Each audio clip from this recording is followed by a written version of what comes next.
தீமோத்தில 4வது அதிகாரத்துல 6, 7, 8 வசனத்தை வாசிக்கின்ற பொழுது, ஏனென்றால் நான் இப்பொழுது பானபலியாய் வாக்கப்பட்டு போகிறேன், நான் தேகத்தை விட்டு பிரியும் காலம் வந்தது, நல்ல போராட்டத்தை போராடினேன், ஓட்டத்தை முடித்தேன், விசுவாசத்தை காத்துக் கொண்டேன். இது முதல் நீதி நிலையாக வைக்கப்பட்டிருக்கிறது. நீதியுள்ள நியாயாதிபதியாக கர்த்தர் அந்நாளிலே அதை எனக்கு தந்தருளுவார்.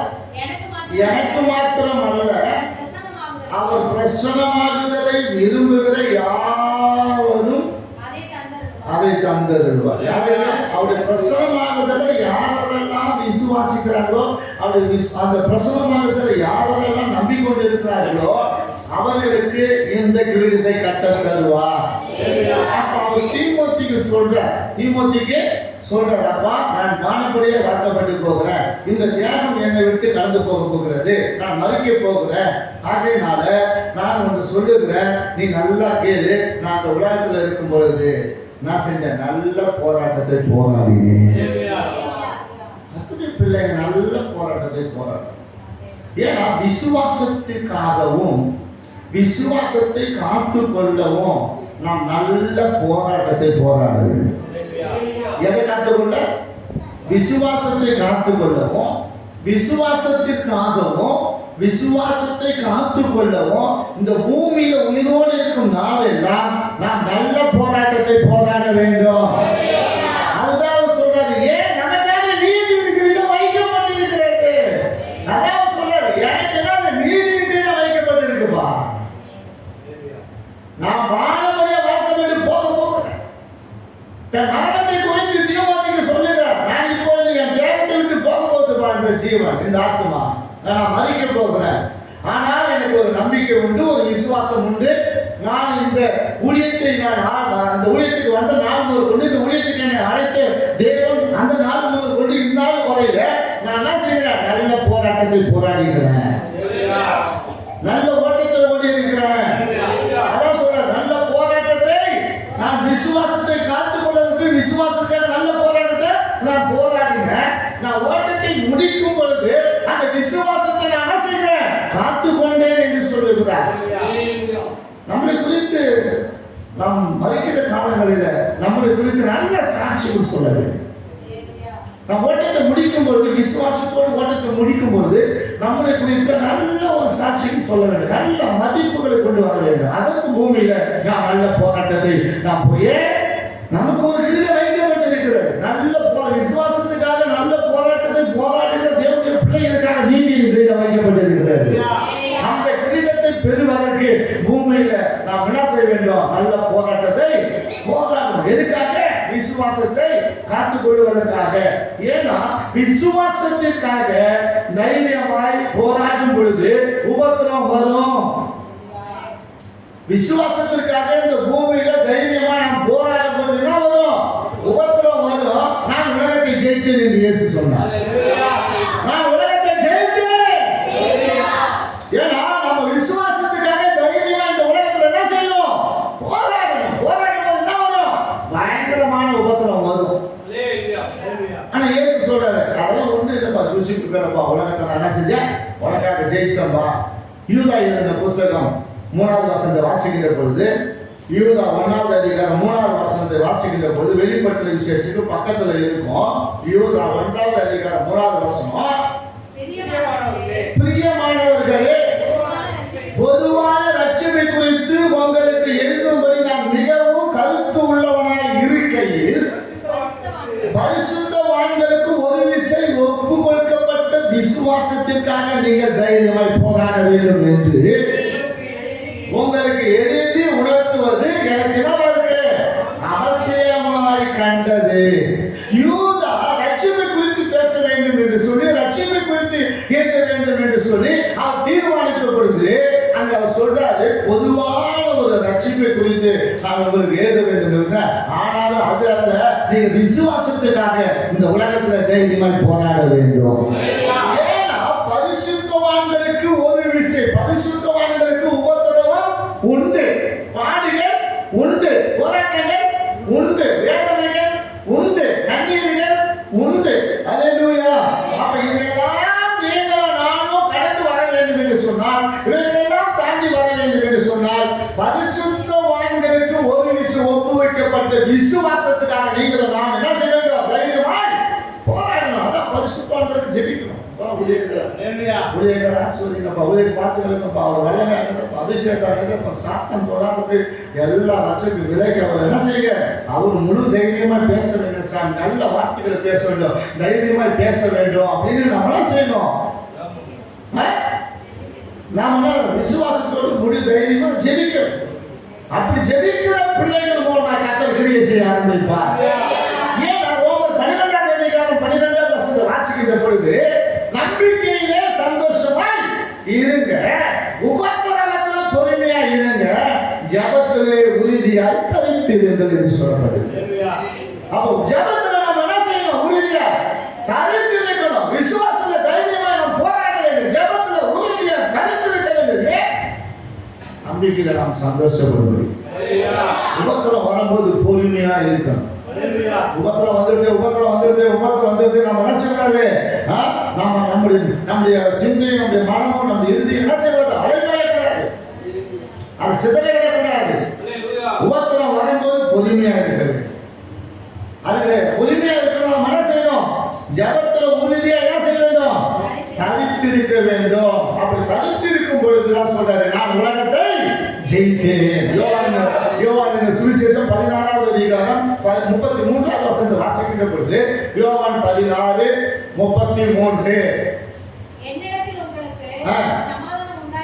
பொருட்டு உங்களுக்கு சொன்னேன், உலகத்திலே உங்களுக்கு உபத்திரவம் உண்டு, ஆனாலும் திடன் கொள்ளுங்கள், நான் உலகத்தை ஜெயித்தேன் என்ற கரணத்தை தட்டி மகிமைப்படுகிறோம்.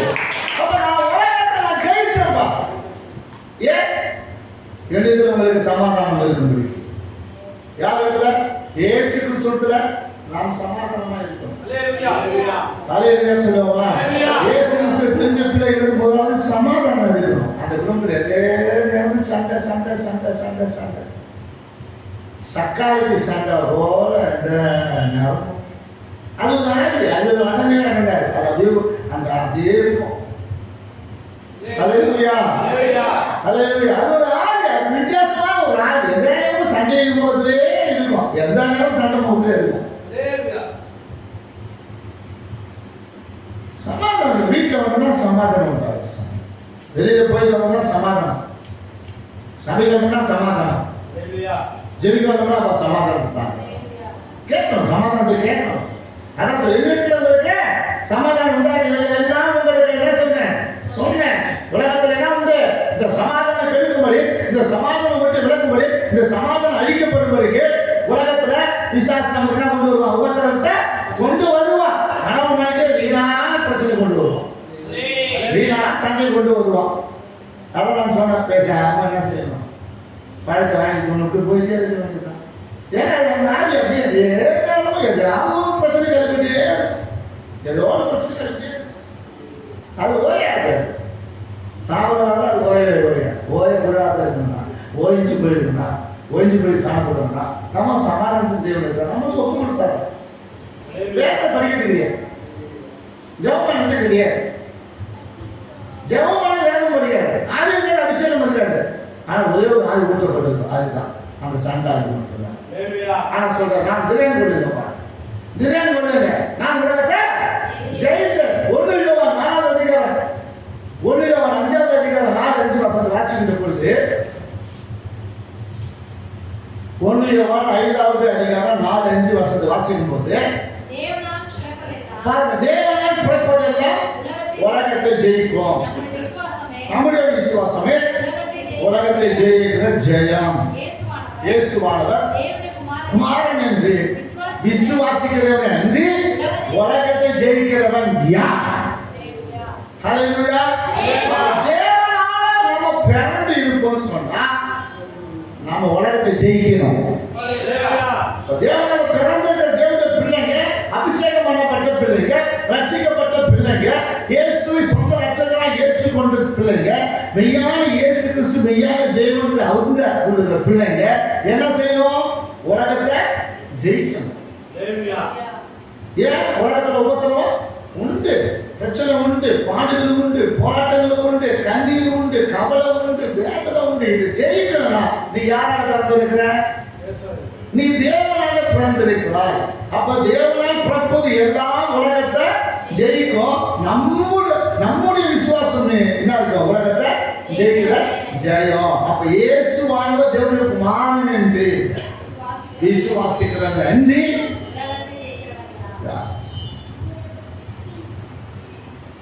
நான் தான் சொல்லிட்டேன், மொபைல் உள்ள வரும்போது மொபைல் ஆஃப் பண்ணி வச்சுட்டு வந்துன்னு சொல்லிட்டேன்.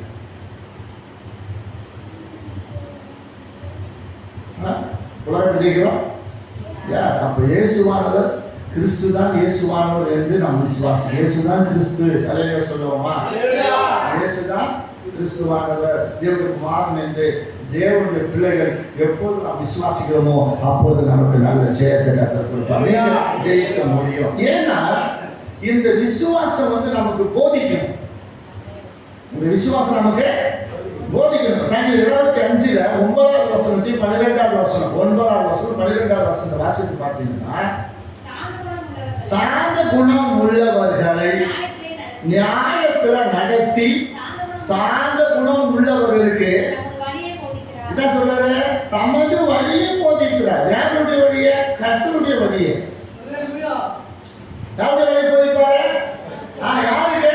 சாந்த குணம் உள்ளவர்களுக்கு தான் போதிப்பார். அவங்க அந்த போதனை ஏற்றுக்கொள்வாங்க. யாருக்கோ இந்த பசங்களாம் இருக்கு, எல்லா மக்களுக்காக தான் போயிட்டு இருக்கு, அது மலைக்கு காத்தோருக்காக போயிட்டு இருக்கு, எங்கேயோ இருக்கிறவங்களுக்கு அப்படியே இல்லை. இது நாத்தோட காத்த போனாலும் யாரோ கேட்பாங்க ஒருத்தவங்க. அல்லேலூயா. உள்ள இருக்கிற உங்களுக்கு தான் இந்த பிரசங்கம்.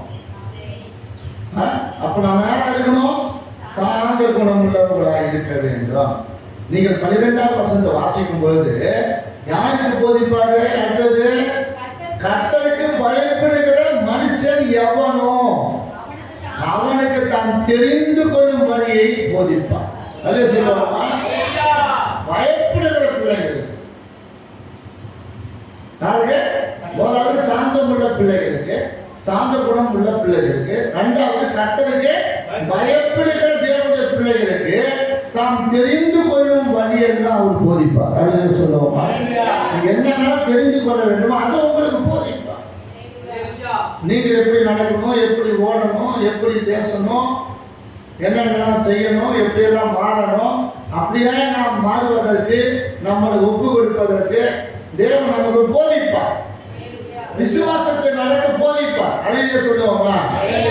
நாம் சாந்த குணம் உள்ளவர்களாகவும் தேவனுக்கு பயந்தவர்களாக நாம் காணப்பட, கர்த்தருக்கு பயந்தவர்களாக நாம் காணப்பட வேண்டும். அப்படிப்பட்ட பிள்ளைகளுக்கு விசுவாசத்தை நடக்க கர்த்தர் என்ன செய்வாரு? போதிப்பார். நான் சில காரியங்களை சொல்லி நான் முடிக்கிறேன். கர்த்தர் தாமே உங்களை ஆசீர்வதிப்பார். முதலாவது, காணப்படாதவர்கள் மேல் இல்லாதவர்கள் மேலும் வைப்பதுதான் விசுவாசம். காணப்படாதவர்கள் மேலும் இல்லாதவர்கள் மேல வைப்பதுதான் விசுவாசம். ஆண்டவர் என்ன செஞ்சாரு? எல்லாத்தையும் உண்டாக்குன்னு சொன்னாரு. உண்டாயிடுச்சு. உண்டாக்குன்னு சொன்னாரு. உண்டானது. அது சிருஷ்டித்தார். அதான் செஞ்சாரு. எல்லா சிருஷ்டிப்பிலும் பார்த்தா செஞ்சாரு. உண்டாயிடுச்சு. இதெல்லாம் என்னது? காணப்படாதது. இதெல்லாம் காணப்படாதது அவர் சிருஷ்டித்தார். ஆனா மனுஷனை காணும்படிக்கு மனுஷனை என்ன செஞ்சாரு? தம்முடைய கையினால மண்ணை எடுத்து அது என்ன செஞ்சாரு?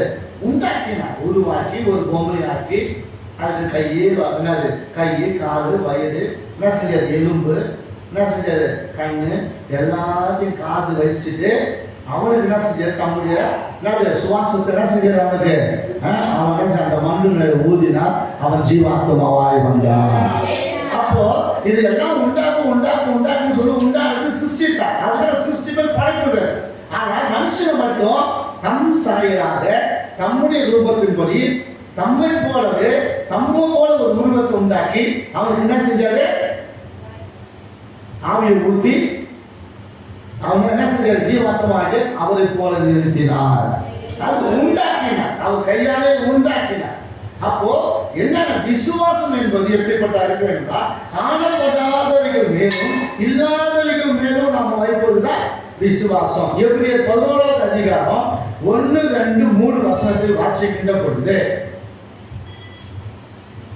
எபிரேயர் 11வது அதிகாரம் 1, 2, 3 வசனங்கள், விசுவாசமானது நம்பப்படுகிறவர்களின் உறுதியும் காணப்படாதவர்களின் நிச்சயமாய் இருக்கிறது.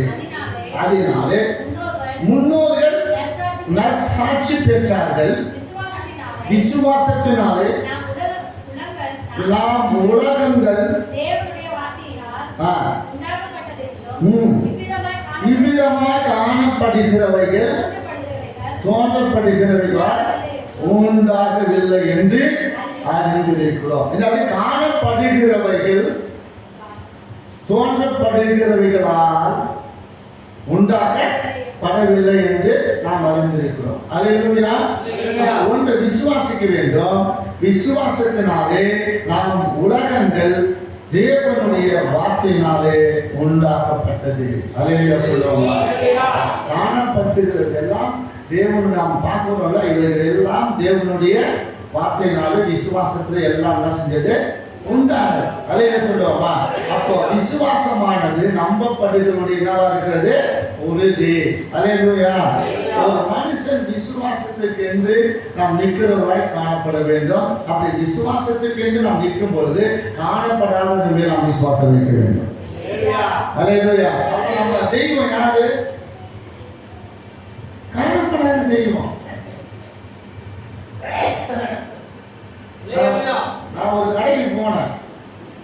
ஒரு குடுக்குடுக்கு வந்தான். இவன் என்ன செய்யறான் அப்படின்னு பார்த்தா போனா, சார் தாய்த்து கொடுங்கன்னு சொன்னான். என்ன தாய்த்து? சின்ன சின்ன தாய்த்து கொடுக்குறோம். அப்புறம் பெண்ணு தாய்த்து, அப்புறம் வெள்ளி தாய்த்து, அப்புறம் தங்க போன மாசம் தாய்த்து. கடையில விற்கிறது. கடையில விற்கிறது. அவன் என்ன போது இருப்பான்னு நினைக்கிறீங்க? ஒண்ணுமே இல்லை. அந்த கடைக்காரன் கேட்டேன், சார் இந்த எப்படி தாய்த்து? அந்த தாய்த்து 500 ரூபா கொடுத்து வாங்கி போறான். அவன் கேட்கறான், இது எவ்வளோத்துக்குள்ள விற்பேன் அப்படின்னு கேட்கறான். இது 5000 ரூபாய்க்கு விற்பேன். ஏன்னா மக்கள் முட்டாளுங்க. நாம ஏதோ சொன்னாலும் என்ன செய்யணும்? நம்பிடுங்க. அப்பதான் யோசிச்சு பார்த்தேன், இதுல இவ்வளவு வியாபாரம் இருக்கிறாடா. ஆனா இதையும் மக்கள் என்ன செய்யுங்க? அப்போ காணப்படாத மேல நம்பிக்கை இருப்பதா இயேசு கிறிஸ்து விசுவாசம். நம்ம என்ன செய்யணும்? எதாவது ஒண்ணு கொடுத்தா அது இப்போ என்ன செய்யலாம்? ஒரு 500 ரூபாய் காய் பாயிண்ட் வந்து தங்க காய் பாயிண்ட் வந்துட்டு அது உள்ள நான் என்ன செய்யறேன்? என் காத்தெல்லாம் உள்ள நிரப்பி விட்டு அதை அடைச்சி உங்ககிட்ட கொடுத்து இதை போய் கட்டுங்க 10,000 கொடுங்கன்னு சொன்னா என்ன செய்யணும்? 4000 வாங்கி போவீங்க. வாங்க மாட்டீங்களா? அப்ப இது காணப்படுகிறது. அது மேல நம்பிக்கை இருக்கும். எதனால காணப்படுகிறது மேல நம்ம நம்பிக்கை வைக்கிறோம். அதுக்கு என்னன்னா, ஏன்னா இதுல ஏதோ இருக்கு, இதுல சக்தி இருக்கு. அது ஒண்ணுமே கிடையாது. அது எந்த சக்தியும் இல்லை. நம்ம என்ன தெரியுமா? சங்கு சக்கரம் தான் இருக்கும். அதுல என்ன இருக்கும்? சங்கு சக்கரம் என்ன? சங்கு சக்கரம் என்ன தெரியுமா உங்களுக்கு? நம்ம இஸ்ரேல் தேசத்துடைய கொடியில இருக்கு அந்த சங்கு சக்கரம். புரியுதா? எங்க இருக்கும்?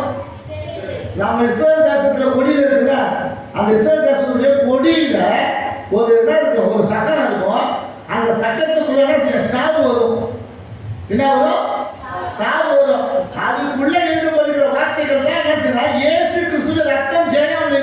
எல்லா தாய்களையும் போய் பாருங்க. வட எழுத்துல இயேசு கிறிஸ்துவின் ரத்தம் ஜெயம் என்று வட எழுத்துல பொறிக்கப்பட்டது. அது வேற ஒண்ணே இல்லை. வேற எதுவுமே கிடையாது. உள்ள ஒரு சக்கரை இருக்கு பாருங்க. அந்த தவிர நீங்களும் உடைச்சு பாருங்க.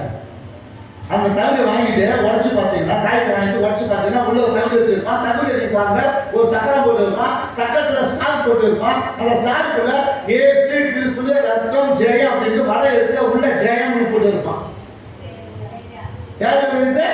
இயேசு கிறிஸ்துவின் எழுத்து அது பொறிக்கப்பட்டது. அது வட எழுத்துல எழுதப்பட்டது. சமஸ்கிருதத்தில் எழுதப்பட்ட வார்த்தைகள். இதைதான் நம்ம என்ன செய்யறோம்? வாங்கி கொண்டு போய் கட்டிக்கிறோம். அந்த தாய்க்கு மேல் தான் நம்பிக்கை இருக்கு, நான் குடிக்க மாட்டேன்பா. ஏதோ பயங்கரமான சக்திடா, குடிக்காதா, குடிச்சா கைகள் இழுத்துக்கலான்னு சொல்றானே, அவன் ஏன் தெரியல குடிக்க மாட்டான்? கைகள் இழுத்துக்குன்னு சொல்றான், அந்த காயத்தை பார்ப்பான், குடிக்கும் போது காயத்தை பார்ப்பான். புரியுதா? இதுதான், வேற ஒண்ணு அதுல இல்லை. காலையில் யோசிச்சா பேசாம இதெல்லாம் ஒரு வாங்கிட்டு ஒரு 500 ரூபா கைக்கு வாங்கிட்டு ஒரு 10,000 20,000 மக்களுக்கு விற்று நம்மளுக்கு அப்படின்னு யோசிச்சேன். பாவம் இல்லை, இதை நம்ம செஞ்சோம்னா ஆண்டு விடுவார் நம்மள. ஏன் நம்ம காணப்படாத ஒரு தெய்வத்தின் மேல நம்ம விசுவாசம் வைக்கிறோம். காணப்படாத மேல விசுவாசம் வைக்கலாம். வாசிக்கலாம் ரோமர் 4வது அதிகாரம் 17வது வசனம்.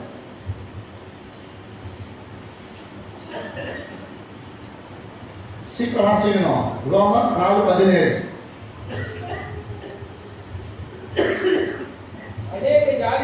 அநேக ஜாதிகளுக்கு உன்னை தகப்பனாக ஏற்படுத்தினேன் என்று எழுதியிருக்கிறபடி அவன் தான் விசுவாசித்தவருமாய்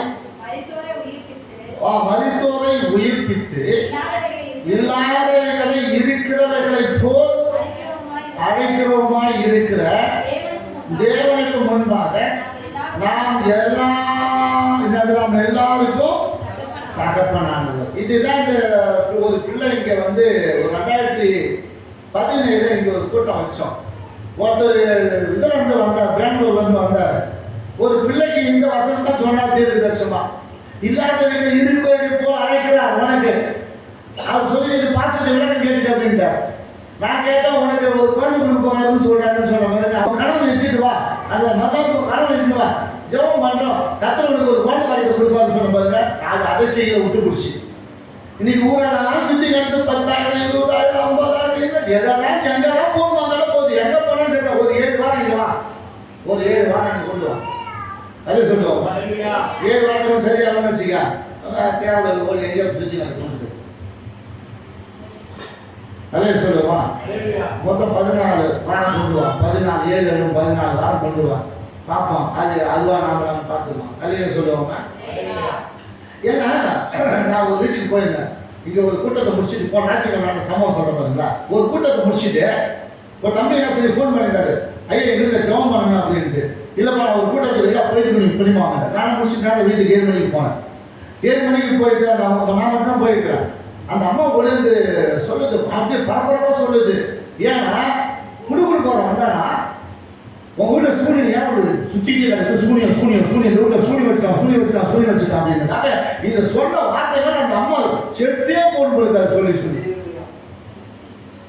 இது அவங்க பையன் பெங்களூர்ல இருக்கிறார், இயேசு ஏற்றுக்கொண்டவர். அவர்கிட்ட சொல்லி அவங்க நல்ல ஏதோ கல்யாணத்துக்கு போயிட்டு திருச்சி போயிட்டு வந்து அவரு நம்மளை கூப்பிடுறாரு. கூப்பிட்ட உடனே நம்ம வீட்டுக்கு போன பாருங்க. பார்த்தா 10,000 ஆச்சு. பெரிய அவனுக்கு 10,000 ஆச்சு. அவனை பையன் வரைஞ்ச அப்படி வெளியே அப்படி இப்படி அம்மா இருக்குது. ஐயோ என் சின்ன பிள்ளைக்கு தான் வச்சுருச்சு பாரு. அவன் ஏசு வச்சுட்டு அவன் கோயிலுக்கு போன சின்ன பிள்ளை வச்சுருக்கான். யாரு அண்ணனுக்கு சின்ன பையன் வச்சுட்டான்னு சொல்லிட்டு போயிட்டான். சரி அந்த தம்பியும் அந்த பிள்ளை மொழியுது, தகப்பக்காரன் மொழியுது. ஐயோ பாஸ்டர் நாங்களும் சேர்த்து போனோம், நான் எங்கோ எங்கேயோ நான் வேலை செஞ்சு பேசிட்டு இருக்கிறேன் அப்படின்னு அந்த தம்பி சொல்றேன். சரி ஜெபம் பண்ணலாம் அப்படின்னு ஜெபம் பண்ணி எல்லாத்தையும் இருந்துட்டு அந்த அம்மாவுக்கு ஜெபம் பண்ணும்போது அந்த அம்மா கீழே விழுந்து அந்த அம்மா சேர்ந்து காய்கறி செய்யல வேண்டு பிடிச்சி அவன் கணவன் மனைவி 2 பேரும் ஜெபம் பண்ணிட்டு சரி வராணி கிளம்புனா பாஸ்டர் இல்லைங்க அப்படின்னாப்ல. நின்ன பாருங்க அவன் வீடுக்குள்ள போறான். ஒரு 100 ரூபாய் காசு வாங்கிட்டு காணி வாங்கி 200 ரூபாய் காணி கொடுக்குறதுக்கு வீடுக்குள்ள போயிட்டாரு. போய் குடுக்குடுக்காக வந்தா 10,000 வாங்கி போயிட்டான். அவனுக்கு எப்படி அந்த 10,000 கிடைக்குதுன்னு தெரியல.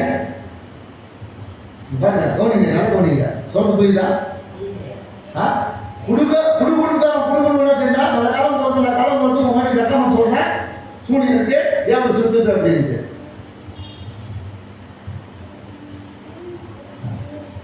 ஆனா அதை நம்பிட்டு என்ன செய்யறாங்க, உங்க வீட்டில் அந்த ஏவலெல்லாம் கட்டி வைக்கிறோம் 10,000 ஆகும் அப்படியே பூஜை பண்ணுங்க அப்படின்ட்டு வாங்கிட்டு போயிட்டேன்.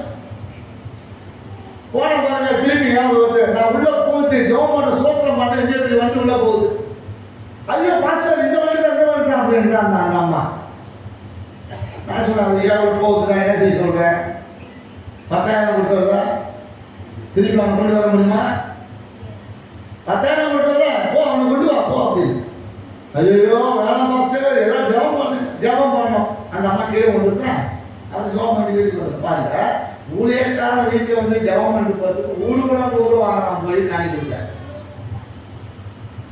நான் கேட்டேன் அவங்ககிட்ட, நான் கேட்டேனா? அல்லேலூயா.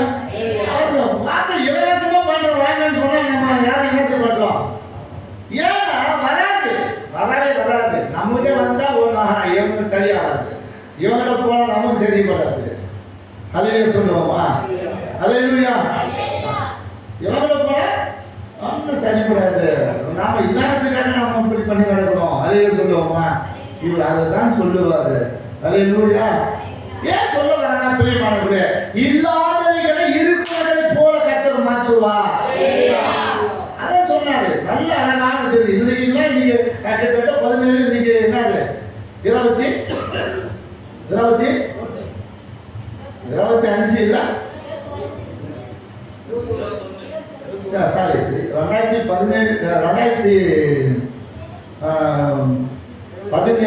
2017 நடந்தது மீட்டிங். நமக்கு கீழே மீட்டிங் 21 இல்லை 2017 நம்ம சர்ச்சை ஒட்டிட்ட பிறகு கீழே என்ன செஞ்சோம்? 2017 தான் அவங்க வச்சு நம்ம மீட்டிங் நடத்துறோம். 3 நாள் மீட்டிங். இப்போ நல்லா இருக்கு. 25 எத்தனை வருஷம் ஆகுது? 2017 18 19 20 எத்தனை வருஷம்? 8 வருஷம் ஆகுதா? 8 வருஷம். இன்னைக்கு 6 வருஷம் 8 வருஷம் ஆகுது. 7 வருஷம் நீ பிறந்திருக்கணும் கையில். நான் சொல்றது உண்மை. அது சொன்னாரு வேணும் இட்டுடுவோம் அப்படின்னு சொன்னார். அது கரெக்டா விளக்கத்தை பாஸ்டர் கேட்டுன்னு சொன்னார். அதை நீ விசுவாசிக்கிட்ட, அதை நீ நம்பல. இன்னைக்கு உலகம் பூரா நம்ம சுற்றி நடக்கிறோம். எங்கெல்லாம் மந்திரம் மாதிரி எங்கெல்லாம் போகணுமா அங்கெல்லாம் அவன் போகிறான் தெரியுமா, வந்து நம்ம வீட்டில் வச்சுட்டு போயிடுவான். திரும்பி நம்ம வந்தால் அவன் வந்துட்டு அதெல்லாம் செய்வான். திரும்பி காசு தெரியும் எங்களுக்கு எல்லாமே. நீங்கள் எப்படியெல்லாம் பண்ணுறீங்க, போகிறீங்க, மந்திரம் வைக்கிறீங்க, காய்ச்சி வைக்கிறீங்க, மை வைக்கிறீங்களோ அவன் கட்டி வச்சுட்டு தான் போவான். உனக்கு வச்சுட்டு தான் போவான். தெரியுமா என்ன செய்யணும்? திரும்பி வச்சுட்டு தான் போவான். ஏன்னா திரும்பி அப்படியே நம்ம போய் தான் ஆகணும். அல்லையே சொல்லுவோமா? அது ஒரு குறிப்பிட்ட நாள் பார்த்து அவன் கட்டி இருப்பான். அப்புறம் வாய் போட்டு விட்டுருவான், கட்டி விட்டுருவான். ஆனால் சுத்தமாக அவனால் அழிக்க முடியாது.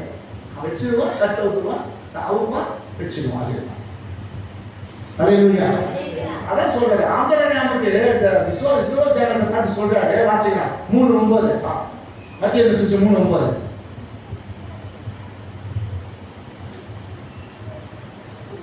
மத்திய 3:9 வாசிங்க. லூக்கா 3:8 வாசிங்க.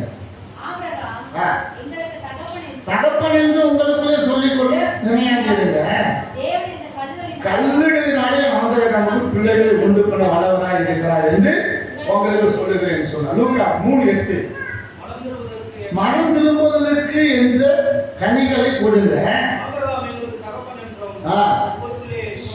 சொல்ல தொடங்காதீர்கள். தேவன் இந்த கல்லுகளினாலே ஆபிரகாமுக்கு பிள்ளைகளை உண்டு பண்ண வல்லவனாய் இருக்கிறது சொல்ற. அப்ப சொல்றாரு மனம் திரும்புவதற்கு ஏற்ற கனிகளை நீங்க கொடுங்க. அப்ப மனம் திரும்பணும். அல்லேலூயா. அதான் ஆபிரகாமுக்கு வந்து வாக்குத்தத்தம் 70 வாக்குத்தத்தம் 75 வாக்குத்தத்தம் கொடுத்தாரு. உங்களுக்கு ஒரு குழந்தை கொடுப்பேன்னு சொன்னார். எத்தனை வயசுல? 75 வயசுல. ஆனா கொடுத்தது எத்தனை வயசுல? 100 வயசுல. இதுக்குள்ள எத்தனை வருஷம் இருக்கு? 25 வருஷம் காத்திருக்க வந்துருக்காரு. 25 வருஷம் ஆயிடுச்சு. ஏன் 25 வருஷம் ஆயிடுச்சு? அது இன்னொரு நாளைக்கு வீடாவதியா அழகா சொன்னாங்க. அது உங்களுக்கு புரியும். அதை சொல்லுவோமா? அப்ப அந்த 25 வருஷம் நாம என்ன நினைப்போம்? வந்த உடனே ஒன்னா போனேன், நம்மளை பார்த்து உடனே அங்கே போனேன் சரியாச்சா, அங்கே போனேன் சரியாச்சா, நம்ம இதெல்லாம் விட்டு போனேன் அங்கே போயிடுச்சா என்ன சொல்லுவோமா? நம்மளை பார்த்து கேட்பாங்க, இந்த இதெல்லாம் விட்டுட்டு நம்ம குழந்தை போனேன் ஆயிடுச்சா அப்படின்னு நம்ம கேட்போம். நான் நம்ம பார்த்து பேசினே இருப்பான். அல்லேலூயா.